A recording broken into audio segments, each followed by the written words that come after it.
It was my stepfather and my mother and my brother.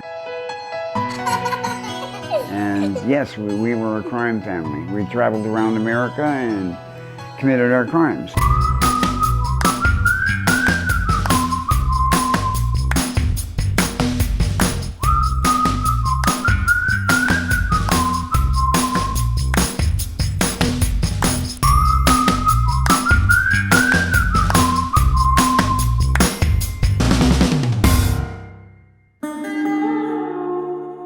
You have to understand that Bill was a bit of a genius criminal in the world of forgery and burglary, and he taught all that to me. He educated me. He would show me a diagram on a piece of paper of the inner workings of a T-handle safe or an L-handle safe. He can forge the name like it's his. He can just write it, and people watch that. And he can forge it just like it is. He was incredibly clever with that. And he practiced it, he'd work at it. He'd be in the room and there with the light on and glasses and just looking and before you know it, he had that down. Once he was satisfied, and he'd make my mother do the same thing. So you have to understand Bill, my stepfather. He really was obsessed with controlling me. I was his bread and butter. I mean, what I was doing, I did everything for him. And he had me in a spot where all I cared about was making him happy. He was a drug addict. He used morphine, heroin, paregoric. He used opiates. And this is the kind of guy Bill was. He would not associate with drug addicts. He would not go to those areas and buy dope. He didn't want anything to do with them. So with that whole trip, he would sit me down when my brother and my mother were not there, and sit me down, and he'd store up these flashcards, 3x4 flashcards. It would say morphine, Dilaudid, Demerol, codeine, cocaine, Panapom, new morphine. I'm thinking of all the drugs I had to memorize. Morphine hydrochloride, cocaine hydrochloride, paregoric. Paregoric can burn your veins up, but he didn't care. And that was a problem for me because he made me stand there every time and hold the tourniquet. I had to hold it, and if I jerked, he would slap me and knock me around. And he'd try to pick around trying to find a vein in his hand, and he was always looking for veins, man. And one time he found one on his thumb. Anyway, he was a drug addict. And he made me memorize every narcotic in case I ever saw it, get it.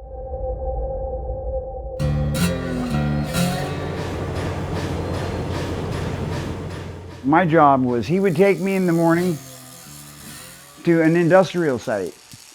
And I would venture into all of them. I would walk through all day long, walking in and out of these places. And I would search out their booking office.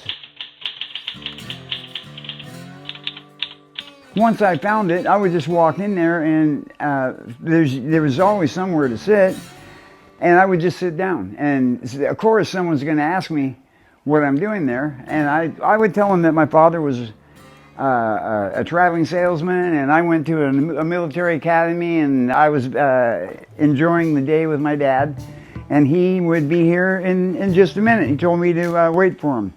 But let me tell you, in an office like that, all day long, they go in and out of the safe. So me sitting in a chair, I can see everything that's in the safe. The safe is open. I was educated, and I could look in the safe and see right where the payroll checks were. What I would do is wait for the lady, whoever she is. I mean, there's usually just one person in there, and I would wait for her to go to the bathroom or just leave the room for a minute. When they left the room I would sprint over to the safe, grab that box, lift out a bunch of them, and take 10 or 15 of them out of the middle. And so when he decided to actually start cashing the checks, I mean, it was like 2 or 3 weeks of non-stop check cashing, and then they'd stop. The other thing that I did was I stole identification. Places like bakeries They change out of their clothes and they change into white clothing. And so when they do, they hang their clothing, they hang their pants and their wallet and everything in their locker. Well, I was, I would sneak into that locker room, and I could pick any lock in that room. I had a key ring full of picks, and basically they were spring locks, and they were easy to pick. So I would steal the wallets out of men's pants. The rule with Bill was you can keep all the money, just give me the ID. Yeah, okay. There is usually not a lot of money in their wallet, but it was mine. When money started to manifest, I got 10%. If they cash a check for $280, I got $28. And I was 13, 14 years old. And that was a lot of money in 1961 when we were doing this.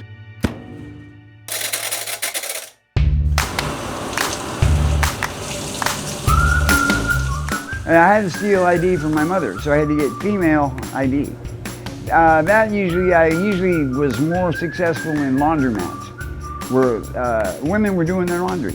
I'd steal their wallet, easy, no problem. They're busy, preoccupied, and there it is in their purse, And I always had to make a calculated, bold move, but I was good at it. I would go to the amusement parks and people sitting, watching like a race car or anything like that. I'd go into the bleachers underneath and creep up and get in their purse and get their wallet. They were watching the race car. I was down there, and it was like a little demon under there doing stuff. I had skill, and it was all for the family business.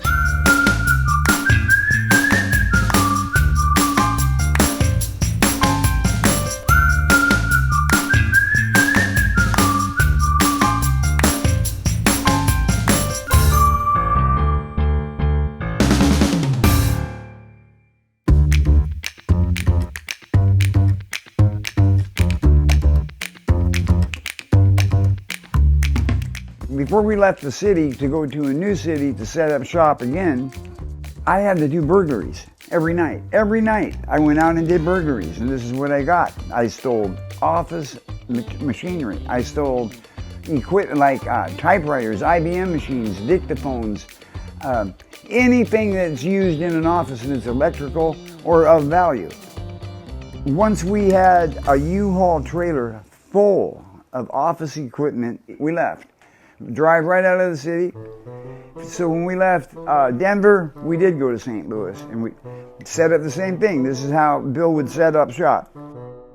So what he would do is put an ad in the newspaper, and he would say something like liquidating assets from office, and all day long the phone was ringing, and people coming buying this stuff. We were traveling around, committing our crimes, doing what we do, and not getting caught. And we had a lot of money. They were really making money. When we got to Cleveland, Ohio, he actually had me burglarize a drugstore, Benfield Pharmacy.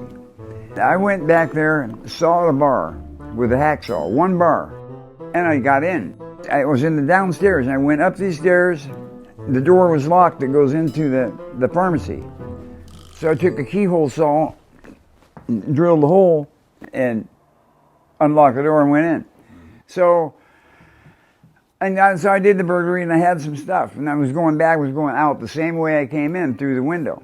So I'm going, and as I'm walking down through this downstairs area, there's a door, and I thought, I do not know what made me do it. There was a door right there. I said, I wonder what's in there. I opened that door, and a burglar alarm went off. Bang, bang, bang, bang, bang, bang, bang, bang, bang. You cannot believe how loud. When I went back out the window, my hat, it fell off. It laid there. The burglary was unsuccessful, man. I left all my tools there. Yeah, hat, tools. Jumped out. I climbed a tree and just watched everything. The cops, everything. They came. They stayed for about an hour. I could see Bill driving around real slow. I couldn't come out of that tree. Pretty soon, everybody just dissipated. And then there comes Bill real slow. I jumped out of the tree and ran to him. I told him what happened. We got to get out of town. We got to get, you left yeah, oh yeah. we got to get out of town. He says, we got to get out of town. They found my hat at the scene of the crime. They knew that hat was mine. They knew where to go to get us, and they did. They came to arrest me. That day was a really bad day. Everybody was arrested. My mother went to jail. My dad, stepfather went to jail, and Jimmy and I went to juvenile hall. In juvenile hall, I was really, really depressed and sad, but I didn't show it. I wouldn't let them kids see me like that. Sad, it would be a weakness that they might try to capitalize on. That's what and I didn't want that. So I held my own. But what I would do is get a bunch of paper from the desk, typewriting paper, and a bunch of pencils, and go over to the pencil sharpener and sharpen all of them, and then go into the day room and get right in the corner and draw all day long. Draw. I drew everything. I drew everything I could see. I drew it. Of course, it wasn't like a professional artist, but to me, it was good enough to make me keep doing it because I knew I would get better at that soon or later. And it became my sanctuary. It became my refuge. It became my place that in the whole life that I was living, I was safe. And I felt so comfortable. And this is what I did every single day. And some of those pieces I thought myself were really cool. And I was excited to get where I was going so I could get better material. This really, I knew I always had talent, but I was forced into it. But now it took on a different role, a different purpose and meaning in my life. It was what God gave me to deal with hard times.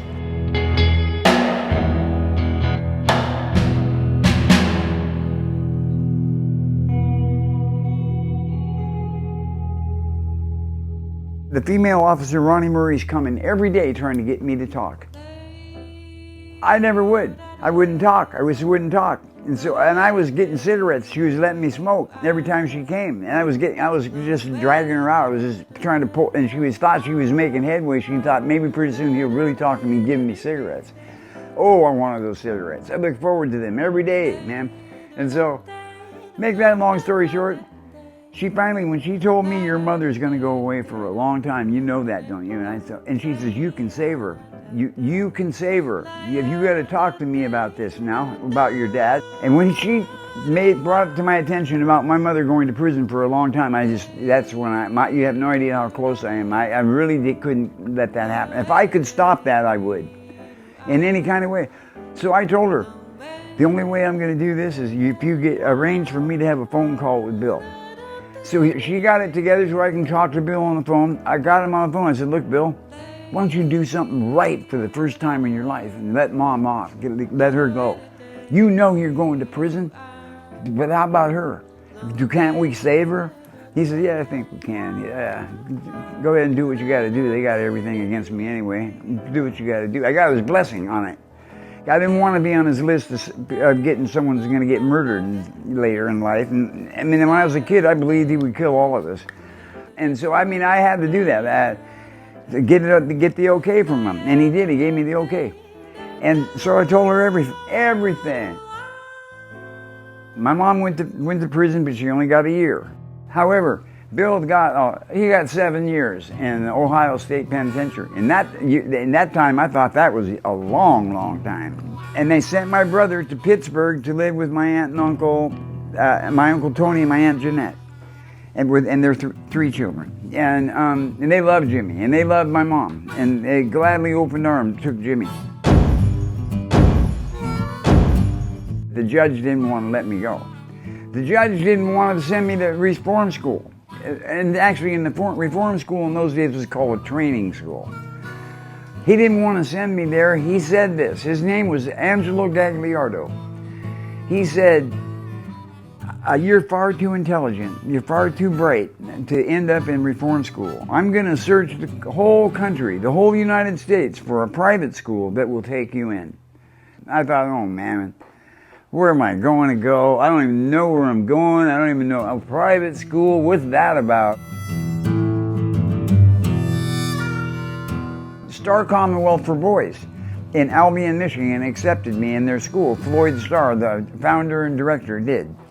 And Floyd Starr just had a heart, man. He started off with 4 boys in a little cottage. And his mission in life was to help boys that were troubled.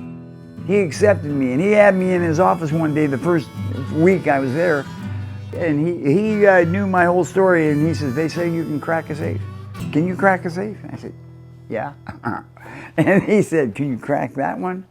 I looked over there, and there's an L handle over there, and I said, yeah. He said, go do it. And I did. I went over, it was on Daycom. And he just went into a fit of laughter. He thought it was the funniest thing he ever saw. He says, you know, you're not supposed to know things like that. Right, that's it. He says, we're going to help you here, son.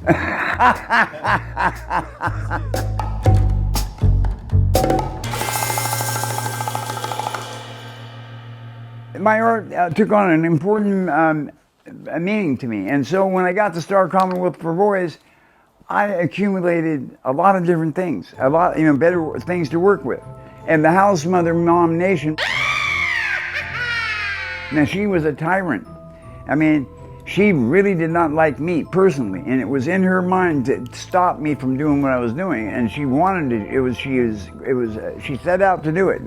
And so she told me, you're going to see a psychiatrist, because they thought my physiognomy pieces were mentally disturbed or something. She did. She thought it. But and she said, you're always isolated, and you think you're better than everybody. You're just a street urchin, right? You're a court case, and I don't even know why you're in this school. All these other boys, their parents paid a lot of money for them to be running around here, and I was the only court case in the whole school with 387 boys. But it was one of the most important periods of my life.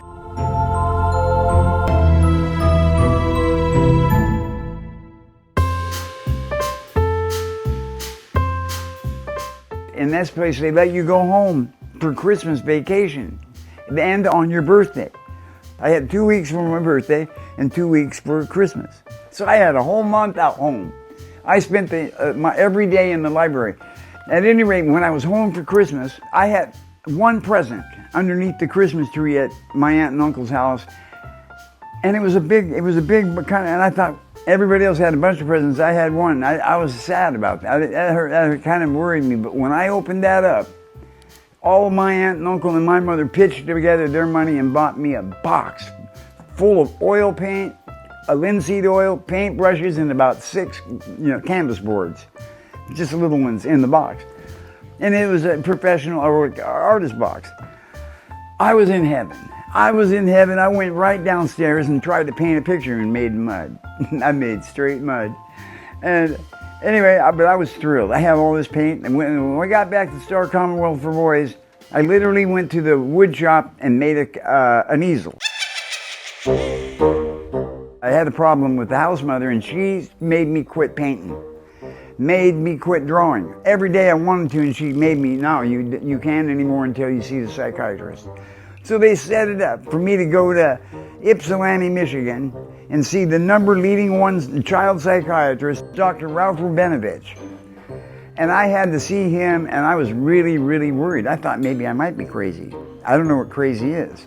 I didn't have that knowledge. This guy was animated. He was a trip, man. He had this black and gray hair. He looked like the mad scientist. And I instantly connected with him, and he connected with me. But I think he was that good. He could do that with anybody.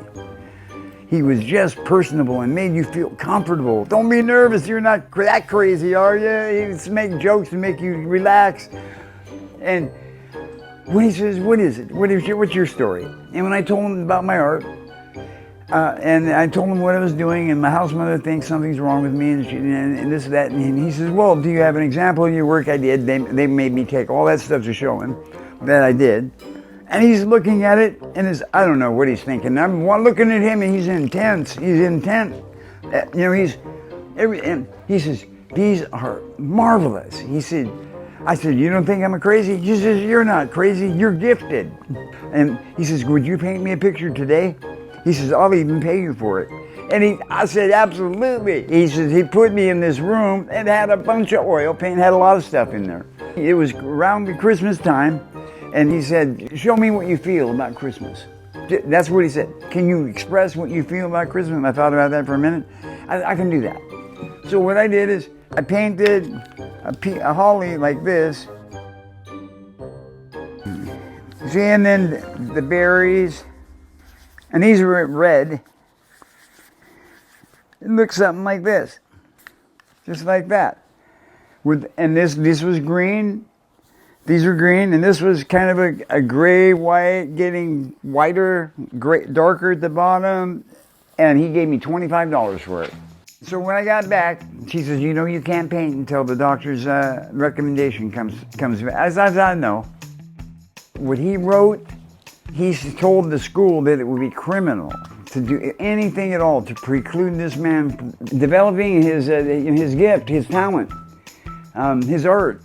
He encouraged me, he inspired me, he just opened the door for wonderful things for me with his opinion about me. When that recommendation came back and she read it, she was upset and they transferred me. She transferred me out of that unit and I went to Newton Hall. And Mr. Bell, the dean of boys, called me to his office.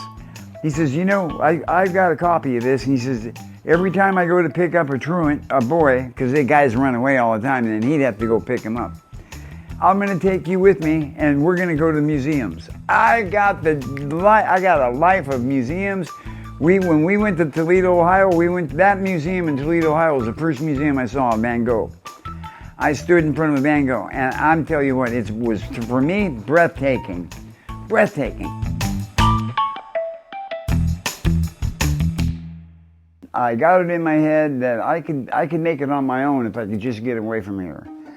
So I escaped with an elaborate plan, and I did. I got away, and I walked a long ways. I knew all the ways that the boys got caught because Mr. Bell told me all about them when we would go to any city. So I stuck to a plan, and I had $10. That's it. I had $10, and I had my box of paint and brushes. And when I got to Jackson, Michigan, which is before Detroit, I bought a ticket, a Greyhound bus ticket. You could buy a bus ticket for about $3. So when I got to Toledo, I went to a place called the Oregon Hotel. And I said, I'd like to rent a room for the night. And I did. And that room cost $3. I was so happy. I was so thrilled that I was sleeping in my own, this is it, man. I've got to make it now. I got to make it. I'm sleeping in my own hotel room. I'm just like any other person. And tomorrow morning, I'm going to hustle. I'm going to do whatever I have to do. My intention was to make it with my art. I really was determined. I thought I was good enough to do it. So this is what I did. I walked around with my paint. I looked at a bunch of places. But finally, I decided I'd go in this beauty salon. And I just told the guy, I said, listen, I can magnify the beauty of your place tenfold. I'm working my way through college. I'm an artist. Would you like for me to paint a mural on your wall right there? He says, how much would you charge you? I said, $30. $30. That was, to me, a lot of money right then. So he says, $30. I said, and material. He said, okay, and material. He says, okay, what can you put up there?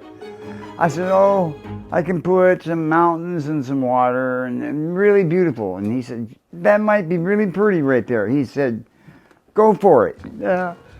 What I did, this is the first big thing I ever painted in my life. I never did it before. I painted a crude mountain. I mean, really just an amateur mountain. Some water, like a piling or something coming straight up. I painted a seagull on top of it.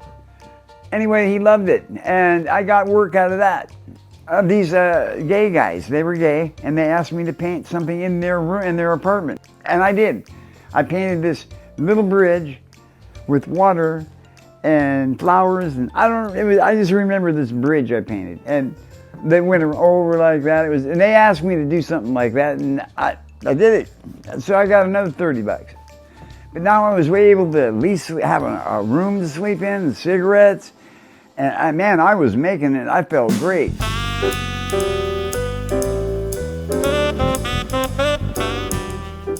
in the nighttime, I would go in all the, they had so many nightclubs in Toledo. It was a nighttime place, this, you know.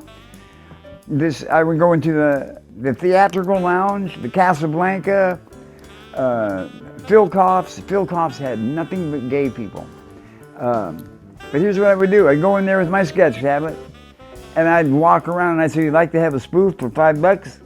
And they'd say, "What's a spoof?" I said, "It's a picture of you, a drawing of you. Can you do that?" And I said, "Certainly." And they said, so I've had the great hustle. I was going around everywhere. Sometimes some drawings didn't look nothing like the person I was nothing like the person, but some of them were pretty good. And I always did a profile.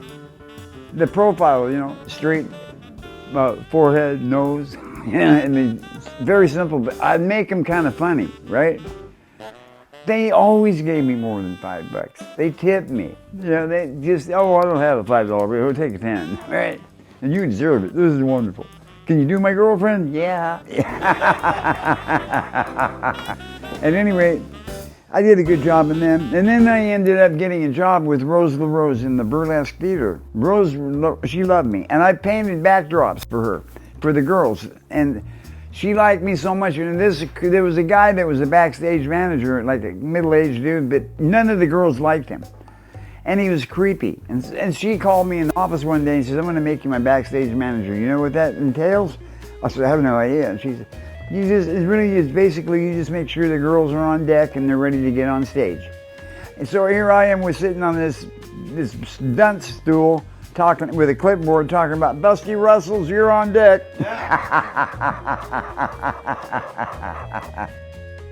At any rate, there was so much going on in them days. I mean, I had so much fun with those girls, but this is what they did, what they introduced me to.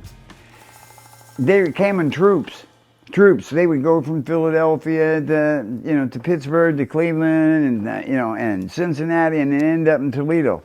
And when they got, you know, Toledo, all of them had stashes of drugs. They all took speed in them days, and there was just a lot of drugs around. But I wait for them to come in because they had the Calavo, right?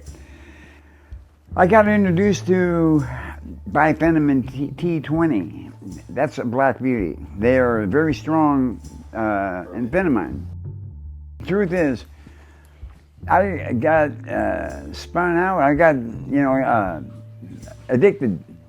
I mean, just to the life and to the, you know, and you have to keep going. I took speed, you know, and I discovered that I had a skill, not a skill, but a talent for dancing. Because I would go to the Peppermint Lounge almost every night and just dance, man, to live music. And dance. I love to dance, right? And I was always high on speed, and I was selling it and this, that. And one day, I run into a guy, and he's got a doctor's bag full of dope and of pharmaceutical drugs. And to make that long story short, I was really going to sell that stuff, and I tried to, but I got set up, and I went to jail. And when I went to jail, I stayed in that jail 6 months. And that was the first jail I ever went to in my life. I don't even talk about what went on in that jail. But I do want to say, when I finally got in front of the judge, he literally gave me probation to Pittsburgh under the stipulation I don't ever come back to Toledo. And so I ended up back in Pittsburgh, living with my mother, and I was so happy to be home with my mom. And they didn't send me back, because I turned 18, they didn't send me back to Star Commonwealth. I was done with them, but I was on another trip.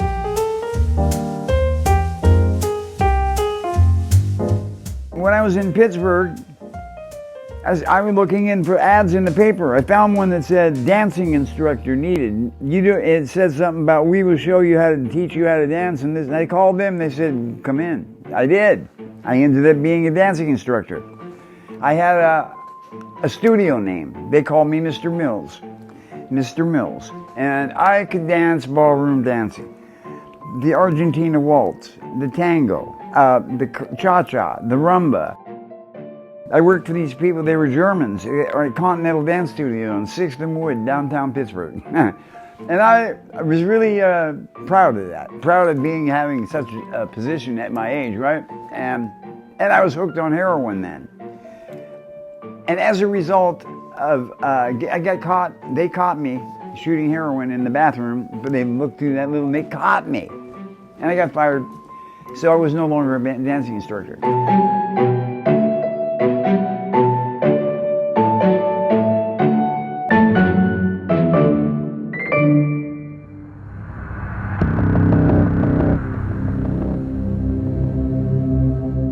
I ended up doing burglaries. At any rate, I got caught. And I sold marijuana to an undercover agent, and I had to go to court, and I got 5 years in prison for that. And I got it run concurrent with 5 years run concurrent for the burglary that I did. And so I went to prison there, did a couple of years, got paroled back to Seattle. Now I'm in Seattle. It's like 1970. I was 24. I immediately looked for dope. I get strung out again. A guy burned me on a dope deal, and I went to him early in the morning with a sawed-off shotgun and robbed him. But I got caught. Anyway, I went to prison for that.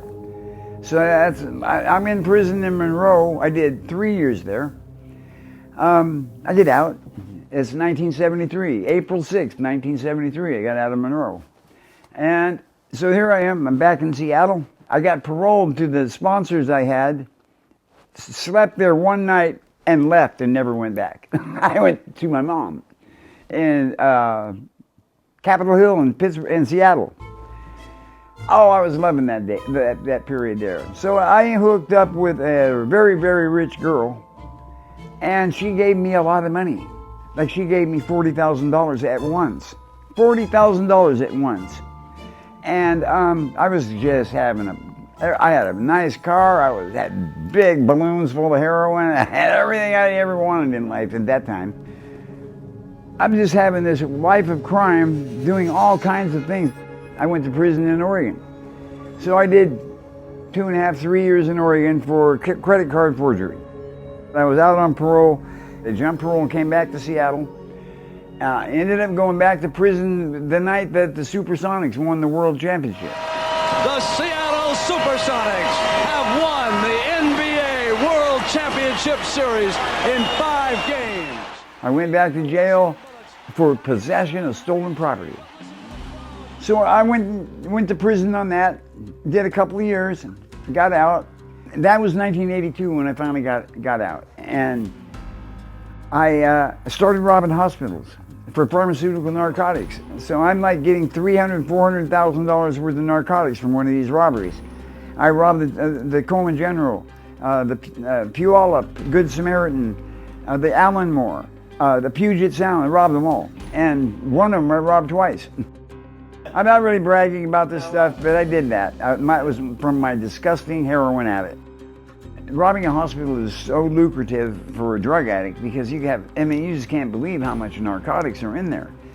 I mean, it's just, I had baggies full of number 4 Dilaudid, which were selling for $50 a piece on the street in that time. And I had Dilaudid, Dolafine, Demerol, I had everything. And I had all this speed.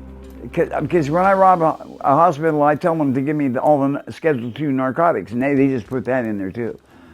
I mean, it's all in the bag. So, and lots of cocaine. So I thought, okay, so what happened was, I told one of my dope fiend friends, we did stuff together. Scott, I told him I'm going to do the Tacoma General. He says, that's impregnable, bro. No, a lot of people have tried that. You can't get that. I said, I can get it. I got an idea about it, and I think I can get it. And he says, you're crazy. You can't get it.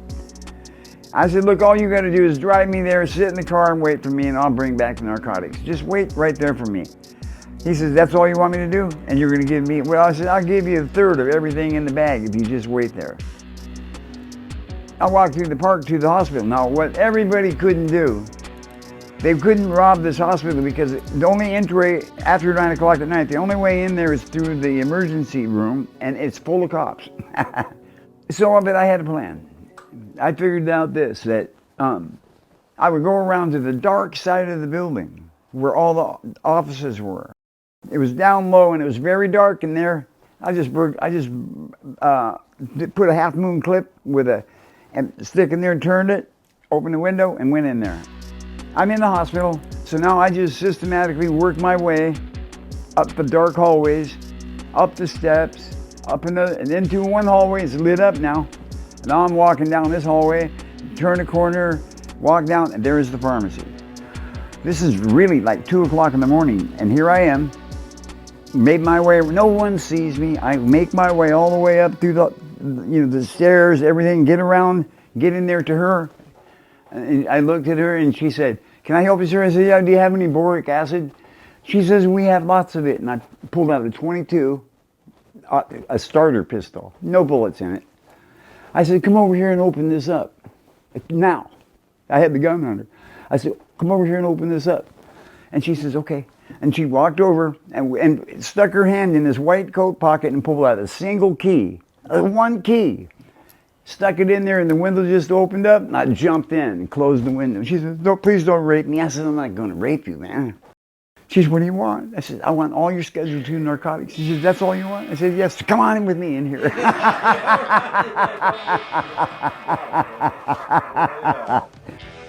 She pulls open this big white drawer.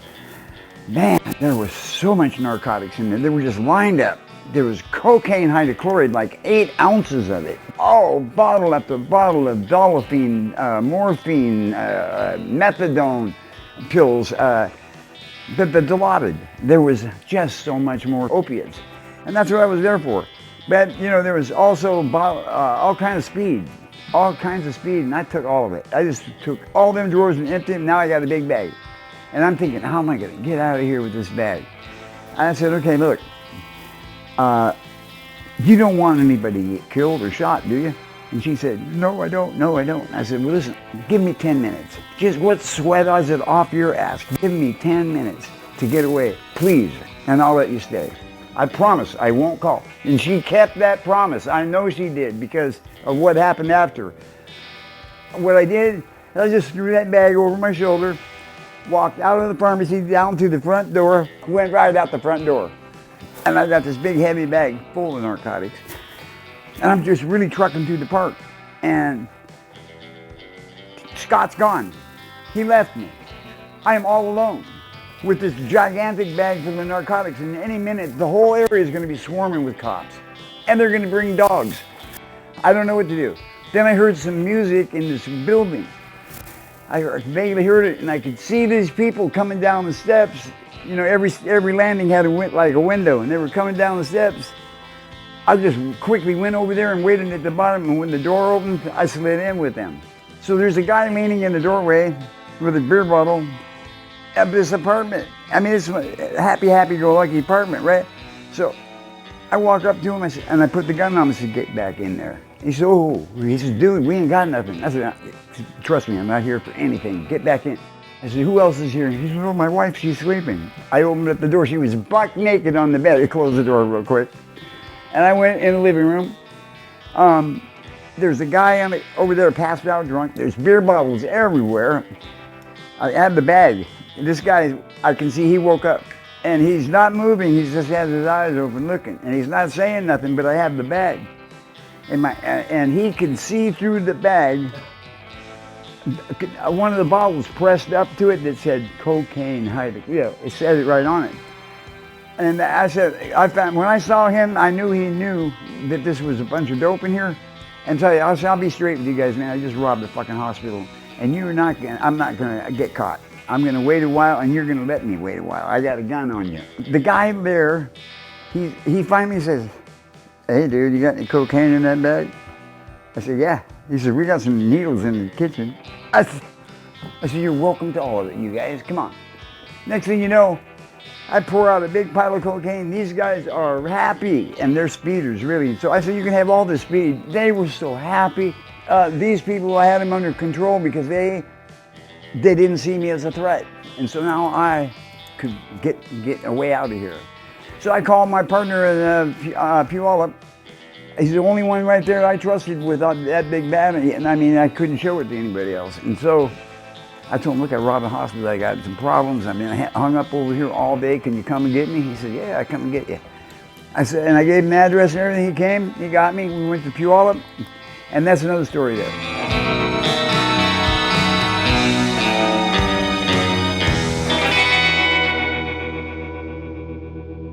Eventually I get caught for that. I go to prison. I do 12 years on that, on robbing all those hospitals. Now, when I got out that time, it was the 90s. In the 90s, okay, I really tried to get it right. I made a living with my art pretty good for a long time. I had paintings in galleries. I had paintings in restaurants. Money was coming in from here or there, and I exchanged the paintings. I was prolific. I had a lot of art. And I was with my wife Yvonne at that time. One day I'm walking downtown circulating galleries, and I see a Mexican. And I go, what's up? Yeah, Chico. He says, hey man, I got it good. And I said, I'm not into that anymore. He says, you sure? I got it good. And I said, that's okay. I said, I'm not really. I said, thanks though. And how you doing? And besides that, blah, blah, blah. And so I'm walking and I'm thinking, I wouldn't mind a shot of dope. I haven't had a shot in a long time. Nobody will know. I turned around and went back. I said, hey, Chico. I said, I've changed my mind on that. Give me a chunk. At 20 bucks. I had a big cheat, take it off a big knot and get, and so when I was driving home, I was really going through changes. I had to drive back to Linwood, and I was going through changes. I was thinking, throw that motherfucker out the window. You know you can't mess with that. Throw it out the window. Another side said, man, you can handle that. You're doing good. Yeah, you can do it. Yeah, you're a man. You're a man. You can do it. And so I said, okay, I'm not going to throw it away. I get home. There's no way I'm going to shoot it. So I'm just cooking it up in the bathroom and snorting the liquid, right? Yvonne doesn't have a clue. She has no clue, and I'm good. And this one little chunk lasts about 3 days for me because I was clean. And anyway, to make that long story short, only a matter of minutes, I was hooked. I got to a point where I couldn't cash any checks. I couldn't do anything like that because I looked like a dope fiend. So I'm sitting in this prostitute's apartment in Belltown. She wasn't somebody I slept with or anything. We were just partners in crime. And we made money together. So, doing scandalous stuff, of course. However, she was sleeping, and I was waking up in this chair, and I knew I was going to be just so sick. If you haven't experienced the withdrawals of heroin, there's just no way to explain how horrible it is. At any rate, I'm sitting there and I'm thinking, what am I going to do? I have no money. There's nobody I can borrow it from. There's nobody who's going to give it to me. I can't go home. It just came into my head. There's 3 banks right down the street. Go rob one. There's money in there. And they went through that. No, you can't. Yes, you can. No, you can't. Yeah, I'm going to. And so once I made my mind up that I was going to do it, it was like this. I don't care if you shoot and kill me or you put me in jail. But one of these 3 things, all them 2 are going to happen, or I'm going to get the money and I'm going to get well. I had to wake up Camille and ask her for the keys because I didn't want to play games with trying to get in. And she says, what are you going to do? Where are you going? And I said, I'm going to go rob a bank. Oh, you're going to rob a bank? Yeah, sure. Anyway, here's the keys. Here's the keys. I have no plan, no escape plan, nothing. I just walked down to about the center of downtown, not really that far. And there's a bank over there, and there's a bank up there a little bit, and there's this one. And this is Washington Mutual. So I looked at this one, and I thought, this is it. And I just walked, and I had a note this time. I never used a note after this, never did. After this one, I just said it. But I had a note on this one, and I can't quite remember what it said. Don't say anything, be quiet, don't give me any dye packs, and blah, blah. I don't remember what I said, but I covered all the main things. I first off told her, keep smiling. This one, there's no chance of her keep smiling. This one, she said she was from another country. And she just went into a panic state in her head when she realized I'm robbing her. And she said, me no understand. I said, you understand, bitch, now give me the fucking money. She said, okay. She started to give it to me. She got it out and gave it to me. All she did is handed me a stack of money. I just had it in my hand, stuffed it in my pants, and went out the door. When I walked out the door, I had no getaway plan. I only was going down the street. I just went down the alley. I'm not lying, this is the real truth. I got on the other end of the alley and there was a taxi cab sitting right there. I just walked over and got in. We got almost close to the apartment building and told them stop. like about a block away from the apartment. I didn't want to stop in front of it. These cab drivers, you know, they're up on shit. They hear it on the radio, on their radio. Sometimes they'll tip the cops off even. So I really quickly walked down the street and go up. And when I got in and pulled out the money, and she saw it, she started crying. I don't believe you did it. I don't believe you did it. She knew she was going to get something. And she was going to get well in a minute. So I'm robbing banks. I've only robbed about 8. As soon as I run out of money, I rob another bank. I robbed a bank on Capitol Hill. Like I said, and so one day I robbed a bank in Kirkland. No problem. That time I really had to run away. I had to get away, but I got away. So I mean, I get all the way around to this day. Okay, I was walking up a hill, and I'm looking down in these windows. That I can look into the building, and there's all these brand new cars, and I thought, I wonder about that. Brand new cars. So I went back and I went through this gate opening and walked in there, and every single car had the keys in it. I just went over and got in the white one.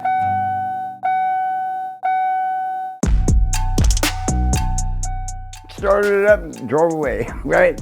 I have no idea when or how long it would take before they figured that was gone, but that's what I did. And anyway, I was driving around in a stolen car. I pick up these people in Belltown, and it's like 2 in the morning. I'm in a stolen car. I have a stupid plate, some kind of plate in the back, and I pull up to the curb there, and this cop in one of them vans pulls up behind me, and I knew they put the light on me, and I took off. After I drove around the corner and driving down, I thought, everybody ever saw on TV trying to drive away gets caught. I know I'm gonna get caught. I can't drive for shit, right? Not like that. Anyway, I just sort of let go of the car and it just drifted up and hit a fucking building. And they're pulling the car, the doors open, pulling me out. And I said, I can't, And so I faked like I was passed out. And they tried to wake me, I wouldn't wake up, and they put this thing on my chest. And man, it made a horrible pain, man. I don't know what it is, and I went, ugh. To make the long story short, they take me to Harborview Hospital, not to jail. And they know that's a stolen car. I know if I go to jail, they're gonna bust me for the bank robbery, so they know it's me. I didn't use disguise, none. They knew it was me. I couldn't even go home because I knew they were laying for me there.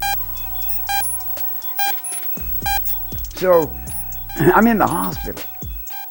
When I woke up, I'm in the hospital bed, and I do not have chains on me, but I'm in a hospital gown. But I looked over there, and there's a piece of tape on one of them doors that said Thomas. I opened that up, and there's my clothes. I put them all on and left. Walked out of the hospital. Walked down the street. All the way down the street, if you go up to see Harborview Hospital, if you walk down the street and get to Madison Avenue, there's a key bank right there. I walked right in there and robbed them. I just walked in there and robbed them.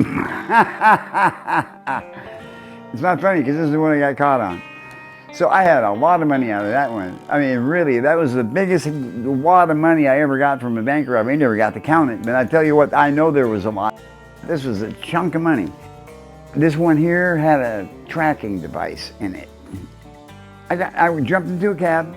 I got a cab. There was a lot of cabs around there. And so I'm in the cab, and he pulls up to a street. And we're on Seneca Avenue, and he pulls up, and then I could feel it. I looked over, and there's a guy in a van looking right at me. He knew it was me. And they put the siren on and I got out and ran. This cop behind me, man, this guy, he caught up to me so fast. He literally dove on me onto the concrete, and I slid across the concrete. I was caught. And then his name is Sergeant Gary Nelson. He ran up to me and said, "Where's the money?" And he pulled it out of my pants, out of my front. And he says, "Why did you run?" I said, "That's right." And anyway, it got me downtown, and I ended it. To make that long story short, I went to prison with. The judge said, If I had my way, they would do this a little different, but the law dictates, mandates that I give you life without the possibility of parole. You're a persistent offender. On that, I did 20 years. 20 straight years.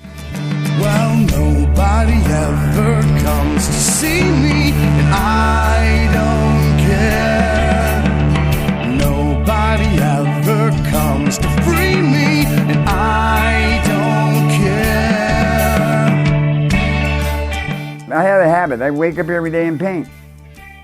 And the one thing that has been a luxury for me, and out of all my years in prison, is the fact that I can paint in there all day long, every day, not worry about making a living so I can eat, not worry about paying my rent, not worrying about anything. I can paint all day, 24/7 if I want.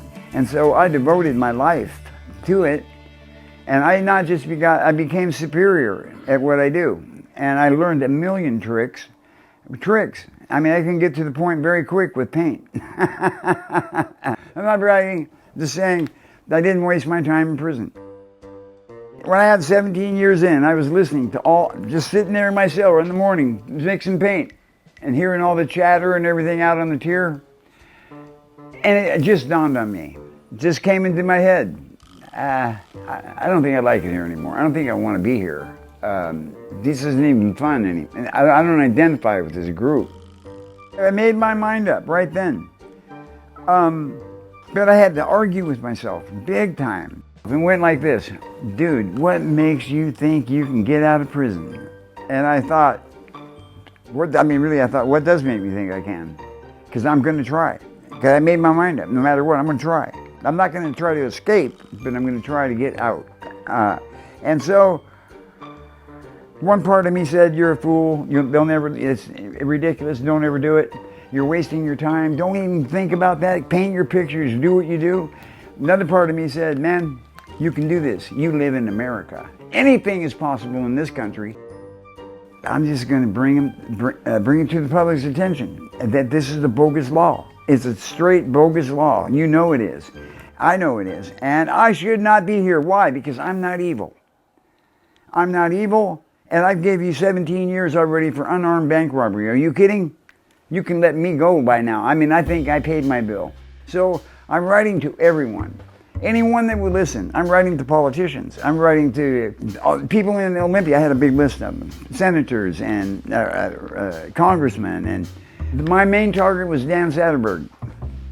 Dan Satterberg is a prosecuting attorney in King County. He was absolutely my target because I fell out of King County and out of his office with 3 strikes.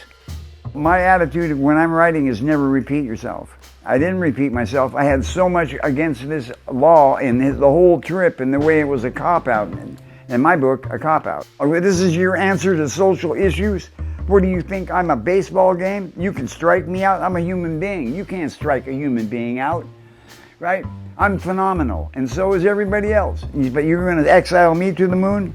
I'm saying all this stuff, right? Now, all my friends are saying, you're wasting your time, you're stupid, you're slipping. One day, I get a letter in the mail. Remember, bear in mind, I saturated the office of Dan Satterberg with letters. So I get a letter, and it went just like this. Dear Mr. Thomas, during the course of the 3-strike reform meeting this morning, Dan Satterberg handed me a handful of letters that you had written him during the past year, and I tend to agree with you. Do you need an attorney? I said, yeah, I need an attorney, I do. And so 3 days after he got that letter, he arranged it with the prison to come in. And they give us this little teeny room, no windows in it. It was hot in that room, I remember, but I didn't care. I really didn't. I was so thankful someone would hear me right now. So together we decided we're really going to commit our attention to it and dedicate our time to it and go for it, irregardless of the problems. So the one very big problem was my drug write-ups in prison, and we had to overcome that because we knew that would be an obstacle that would preclude me from prevailing. So we we decided that we would own it. Instead, they can't attack me. I'm going to bring it up. We are not asking you to let me go free. I'm asking you to put me in a drug house where I can fix my problems and be a real person again. I mean, I need attention. I want the professional treatment. I've never had it before. I want professional treatment and that will give me tools to cope with the world. Angela Grout came to the clemency hearing and gave just a home run presentation and convinced the clemency board, convinced them that they were going to accept me. And guess what? I got a unanimous vote in favor of recommending to the governor to let me go. So I got a release date, December 21st, 2017.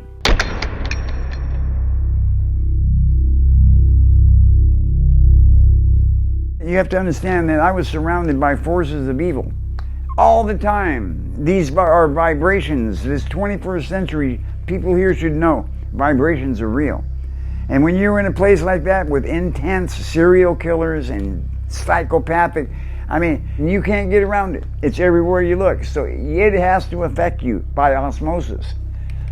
However, I learned over the years how to deal with that pressure, with that negative, evil force that just circulates the prison at all times.